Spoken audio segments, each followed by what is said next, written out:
మేం బాగానే ఉన్నాం బామ్మగారు. పాపం ఆ శ్రీనివాసు మాధవే ఏమైంది? వాళ్ళేరి తాళం వేసింది. ఏం చెప్పమంటారు బామ్మగారు, మీరు వెళ్ళిపోయాక పెద్ద గొడవ జరిగింది. మాధవి ఇంట్లోంచి వెళ్ళిపోయి వేరే ఉంటుంది. అన్యోన్యంగా ఉండేవాళ్ళు వాళ్ళు విడిపోవడం ఏమిటారా? అప్పుడు పప్పు నెయ్యిలా ఉండేవాళ్ళు, ఇప్పుడు నిప్పు నెయ్యిలా అయిపోయారు బామ్మ. ఒక వగలాడే వాళ్ళ మధ్యకొచ్చి అతన్ని వల్ల ఆ వేసుకు పిల్ల చిన్ననాటి ఫ్రెండ్ అట. మేజర్ కాకుండానే మ్యారేజ్ అయిపోయిన వాళ్ళ హాఫ్ టికెటేజ్ లోనే అన్ని తెలిసిపోయినట్టుగా పిచ్చెక్కిన పిచ్చుకల్లా ఎక్కడ పడితే అక్కడ వాళ్లే. వాళ్ళ గంతులకి తంతులకి అంతు లేకుండా పోతుంది. అతగాడు దాన్ని వేసుకొని పార్కుల్లో డాన్సులు మేము కళ్ళారా చూసాం. కావాలంటే మీరు వెళ్ళి మాధవని అడగండి, నేను చెప్పింది నిజమో కాదో మీకే అర్థం అవుతుంది. మాధవ్ కాపురాన్ని మీరే ఎలాగైనా చక్కదిద్దాలి బామ్మ. అవును బామ్మగారు. Excuse madam. ఏంటి? మాధవి గారు పనిచేసే కంపెనీ నష్టాల్లో ఉందంట. అవును మేడం. అమ్మకాన్ని కూడా పెట్టారు. Very good. అదేంటి మేడం? ఎస్, సీనుతో చెప్పి ఆ కంపెనీని మాధవ్ పేరుతోనే కొనాలి. డీల్ జరిగేటట్టు చూడండి మేడం ప్లీజ్. యా. ఊరుకో ఊరుకో అమ్మ మాధవి, ఊరుకో, ఏడవకు. నేను వచ్చేసానుగా, ఊరుకో. తప్పంతా నాదే బామ్మ. ఇలాగే పెళ్లి చేసుకుని అక్క ఆత్మహత్య చేసుకుంది. అమ్మా నాన్న కుంగిపోయారు. తెలిసి కూడా వాళ్ళని వదిలి ఈతో వచ్చేసాను. నన్ను ప్రేమగా చూసుకుంటున్నారని మురిసిపోయాను. అప్పులు చేసి అబద్ధాలాడి నన్ను మోసం చేశారు బామ్మ. ఎవరినో తీసుకుని బైక్ మీద నేను కూర్చున్న చోట దాన్ని కూర్చోబెట్టుకుని వెళ్లారు. దాని మూలంగానే ఆయన పైకి వచ్చారట. అదే చెప్తే అదే చేస్తారు. అది తెచ్చిన భోజనమే తింటారు. నా వెనకాల పెద్ద నాటకం జరుగుతోంది బామ్మ. నా బాధ చెప్పుకునేందుకు కూడా ఎవరు లేరు. ఎవరు లేకపోవడం ఏమిటే? నేనున్నాను. ఆ టక్కులాడి సంగతి ఏమిటో ఇప్పుడే తేల్చొస్తాను. ఊరుకో, నా తల్లివి కదూ, ఊరుకో, ఏడవకు. ఆపో ఆపో, కారు ఆపో, ఆపో. బామ్మగారు మీరిక్కడ? ఏమయ్యా, డబ్బు సంపాదించగానే పుట్టి గట్టిదిద్దా? రామచిలక లాంటి పెళ్ళాన్ని ఇంట్లోంచి వెళ్ళగొట్టి రాబందు లాంటి దాంతో తిరుగుతున్నావంట. దాన్నేనా ఈ కారు? దిగు, దిగు. బామ్మగారు మాధవ్ మాటలు విని ఊరికి ఆవేశపడకండి. లేనిపోయిన అనుమానాలతో తను టెన్షన్ పడి నన్ను టెన్షన్ పెట్టి ఇంట్లోంచి వెళ్ళింది. ఆ అనుమానం వచ్చే పరిస్థితి ఎందుకు తెచ్చావు? దాని మనసంతా అసూయలు, అపోహలు, ఆందోళనలు. దాంతో లేనిపోని ఊహించుకుని ఏదో అనుకుంది. అంటే ప్రియకు నీకు ఎలాంటి సంబంధం లేదా? లేదు. కావాలంటే మీరు వెళ్ళి ప్రియని కలవండి. మాధవ్ కన్నా ప్రియ మంచిదని మీరే తెలుసుకుంటారు. వెళ్తాను, దాని దగ్గరికే వెళ్తాను. అక్కడ ఏ మాత్రం అన్నా తేడా వచ్చిందో నా తడాఖా ఏమిటో చూపిస్తాను. చూపించండి, వెళ్ళండి. వస్తా. అవును బావా, ఆ పెళ్ళాం పిచ్చోడిని ఆడి పెళ్ళాన్ని కలుపుతానని వెళ్ళిన బామ్మ 2 రోజులైనా అడ్రస్ లేకుండా పోయిందే. వాడు పెద్ద ముదురు బావా, మాటలతో మాయ చేసి బోల్తా కొట్టుచుంటాడు. ఏళ్ల గొడవ మనకెందుకని మళ్ళీ ఢిల్లీ ఉంటుంది ఆ ముసిల్ది. ఎవరినిరా ముసల్ది అంటున్నారు? నన్నేనా? అబ్బే మా ఆవిడ బామ్మ, ముద్దుగా ముసిల్దానా అంటున్నాను. ఓరి నీ ముద్దు ముద్దుగాను. సరేలే, నా మనవడి పెళ్లి తప్పకుండా రావాలి. అమ్మాయి ఇంట్లో లేదా? మార్కెట్కి వెళ్ళింది. సర్లే, కలిసి రావాలి. వస్తాం. తప్పకుండా రా. సరే బామ్మ. ఆ శ్రీనివాసుని మాధవ్ని కలుపుతానని వెళ్ళావు కదా, ఆ విషయం ఏమైంది? ఇదిగో ఆ పని మీద వెళ్తేనే ఈ పని తగిలింది. మా వాడి పెళ్ళైపోని మనం అందరం కలిసి చేయాల్సిన పని ముందు అదే, వాళ్ళిద్దరిని కలపడం. సరేనా? మరి నేను వెళ్ళొస్తాను. మీరు తప్పకుండా రావాలి. ఓకే, ఉంటాం బామ్మ.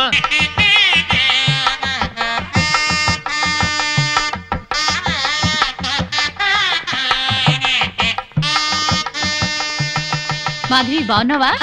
బాగున్నాను. బామ్మగారు ఎక్కడున్నారు? బామ్మ అవునమ్మా, పద పద.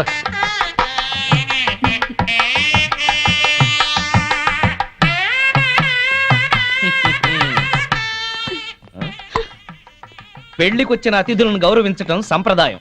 అతిథి దేవో భవ. పిలవని పేరెంటానికి వచ్చిన వాళ్ళు అతిథులు కారు. Hello, Mr and Mrs Srinivas అని పిలిచి మరీ కార్డు ఇచ్చారు. యాక్చువల్ గా మా ఆవిడ ఇంట్లో లేదండి, లేకపోతే ఇద్దరం చట్టా పట్టాలు వేసుకుని వచ్చేవాళ్ళం. వెల్కమ్, వెళ్ళండి. ముఖం ఏంటండి అలా పెట్టుకున్నారు? వెల్కమ్, వెళ్ళండి, వెల్కమ్, పొండి.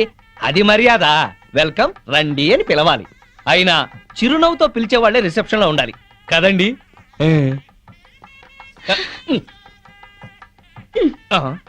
వెల్కమ్, వెళ్ళండి. అబ్బా, అదే కొంచెం సాఫ్ట్ గా చెప్తే చాలా బాగుండేది. ఆ మాధవి శ్రీనివాస్ ఇక్కడే ఉన్నారు. ఈ పెళ్లిలో మనం వాళ్ళిద్దరినీ కలపాలి. అవును, అతన్ని చెరగొట్టాలనుకున్న పాపం ఈ పనితో పోవాలి. అవును, బాగా చెప్పారు. ముందా పని చేయండి. చేద్దాం. అమ్మా మాధవి, ఇంకా రిసెప్షన్ లోనే ఉన్నావే? వీళ్ళుంటారులే, మండపం దగ్గరికి వెళ్ళి ఆ పనులు చూడు. బామ్మ, ఆ? ఆయన వచ్చారే? నీకోసమే వచ్చాడేమోనే. ఏం కాదు. అయితే పెళ్లి కూతురు తరఫున వచ్చుంటాడులే. బామ్మ, పెళ్లి కూతురు ఎక్కడుంది? అదిగో అదే దాని గది. వెళ్ళి మాట్లాడి పనులు చూడు. ఆ రండి రండి. అందులోనే ఏరా, మీ ఆవిడ నాకు పరిచయం చేయవా? తాళి కడితేనే మా ఆవిడవుతుంది, ఇంకా అమ్మాయే. ఆ అమ్మాయే నీకు నచ్చిందా? బామ్మ సెలక్షనే నచ్చలేదంటే చంపేస్తుంది. నీకు నచ్చిందా లేదా చెప్పు. నచ్చింది. అయితే అర్జెంటుగా వెళ్ళి అమ్మాయిని చూడాలి. ఇదిగో వెళ్ళి చూడు, కానీ దిష్టి కొట్టకు. రే, నేను ప్లాన్ వేశాను. నేను ఈ తొక్క అక్కడేస్తాను. మ్. మాధవి తొక్క మీద కాలు వేసి జారి శ్రీనివాసరావు మీద పడుతుంది. ఒకరి స్పర్శ ఒకరికి తగలగాని ఒక్కటైపోతారు. పచ్చని పందిట్లో మళ్ళీ వాళ్ళు ఒకటి అవ్వాలి. తొందరగా తొక్కయి బావా, తొక్కి జారి పడుద్ది. ఎయ్, ఎయ్, ఎయ్, ఎయ్. వాడు అనుకున్నాడు, వాడి దెబ్బ నేను కొట్టేటప్పటికి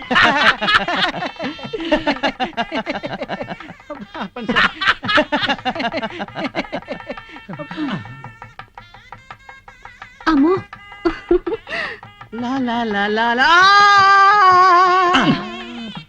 ఆ తొక్క మాధవి దొక్కుతుంది అనుకుంటే వీడు దొక్కాడు. మ్. తొక్కి నారదీయాలి వీడిని. అక్కడికి ఎందుకు వెళ్ళాడు వెధవా?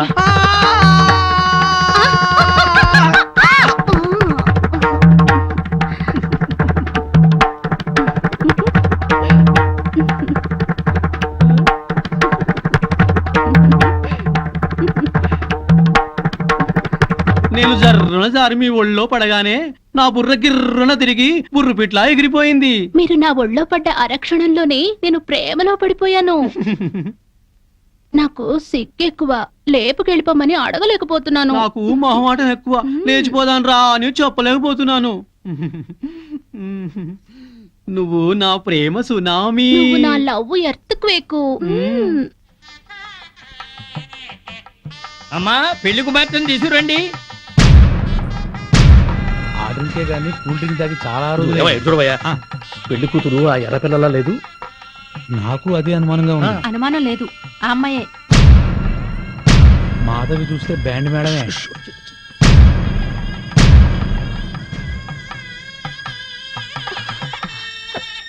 వచ్చిన వాళ్ళకి ఏం కావాలో చూడమ్మా.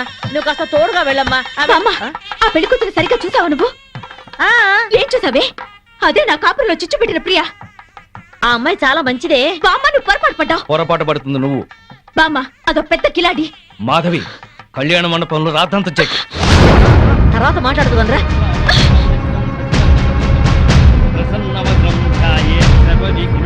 ఆనంద్, లేరా? ఇలాంటి మంచివాడిని పెళ్లి చేసుకునే అర్హత నీకు లేదు. అక్క ఏంటిది? రే, దీన్ని నువ్వు పెళ్లి చేసుకోవద్దు. మాధవి, నీ మూర్ఖత్వంతో పేట్ల మీద పెళ్లి చెరగొట్టు. దీన్ని పెళ్లి చేసుకుంటే వీడి జీవితం నాశనం అవుతుంది. నోరు ముయ్. లేనిపోని అపోహలో పోయి నీకు నువ్వుగా నాకు దూరం అయ్యావు. ఇప్పుడు ఈ పెళ్లి కూడా అలాగే చెరగొడతావా? రే, ఇది నా కాపురంలో చిచ్చు పెట్టిందిరా. దీని మూలంగానే ఈ నాకు దూరం అయ్యారు. రా, మాధవి, అది ఇంకెవరినో చేసుకుంటే నాకెందుకు లేని ఊరుకునేదాన్ని. నిన్ను చేసుకుంటుంది కనుక నేను చెప్పాల్సి వచ్చింది. ఆ అమ్మాయి మంచిది కాదురా. నువ్వు ఆగరా. అది అలా చెప్పగానే పెళ్లి కూతురు పక్క నుంచి లేచి వెళ్ళిపోవడమేనా? దానికేం తెలీదు. నువ్వురా. దాని గురించి నీకేం తెలుసు బామ్మ? ఆ అమ్మాయి తప్పు చేసింది అని రుజువు చేయగలవా? ఆ అమ్మాయి తప్పు చేయలేదు, నువ్వు రుజువు చేయగలవా? ఇదిగో ఇలా మాట్లాడావు కాబట్టే ఆ సంగతి ఏంటో తేల్చుకుందామని నేను ప్రియా ఇంటికి వెళ్ళాను. ప్రియా అంటే నువ్వేనా? అవునండి, మీరెవరు? మల్లాది వెంకట సుబ్బమ్మని. ఒక ఆడదానికి ఆడదే అన్యాయం చేస్తుంటే గట్టి పెడదామని వచ్చాను. ఏంటి మీరు అనేది? పచ్చని సంసారంలో చిచ్చు పెట్టొద్దని.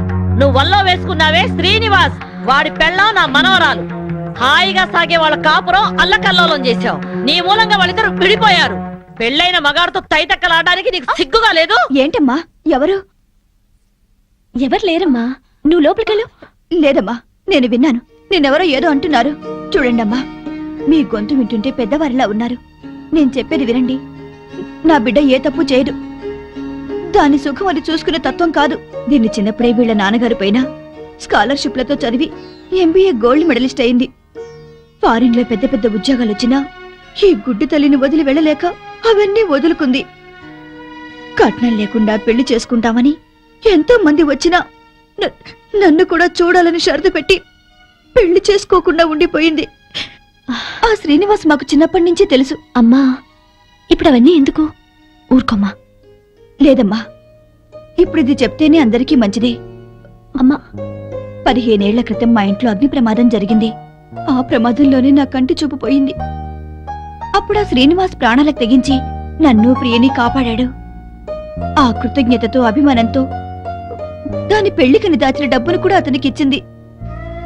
అప్పుల పాలై వీధిన పడ్డవాణ్ణి దీని తెలివితేటలతో కోటీశ్వరుణ్ణి చేసింది. అతను ప్రియకి పార్ట్నర్షిప్ ఇస్తానన్నా కూడా తీసుకోలేదు. అతను కూడా చాలా మంచివాడు. దయచేసి నా బిడ్డను అపార్థం చేసుకోకండి.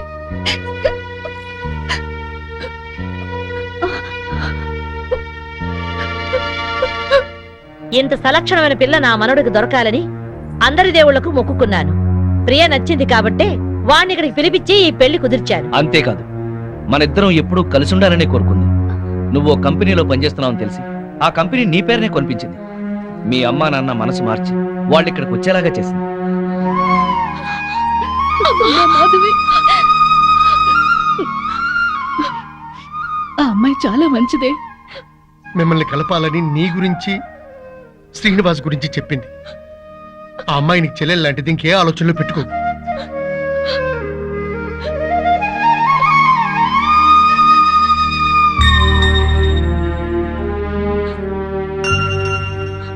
సారీ ప్రియా, నిన్ను అపార్థం చేసుకున్నాను. నన్ను క్షమించు.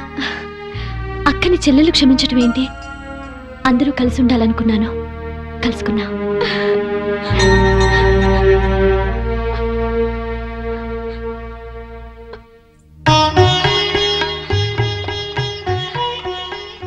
సారీ అండి,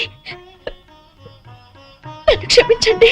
నో, నేను నీ నుంచి ఆశించేది సారీలు క్షమాపణలు కాదు. Love love I love you.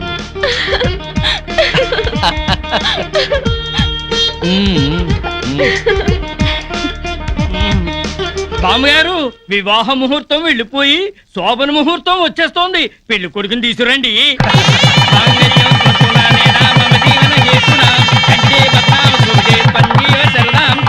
శుభం. రే, నువ్వు పెళ్ళాన్ని చూసుకోవడంలో మా శ్రీనివాసులా పేరు తెచ్చుకోవాలి. అంటే పెళ్ళాం పిచ్చోడు అనిపించుకోవాలి. ఏయ్.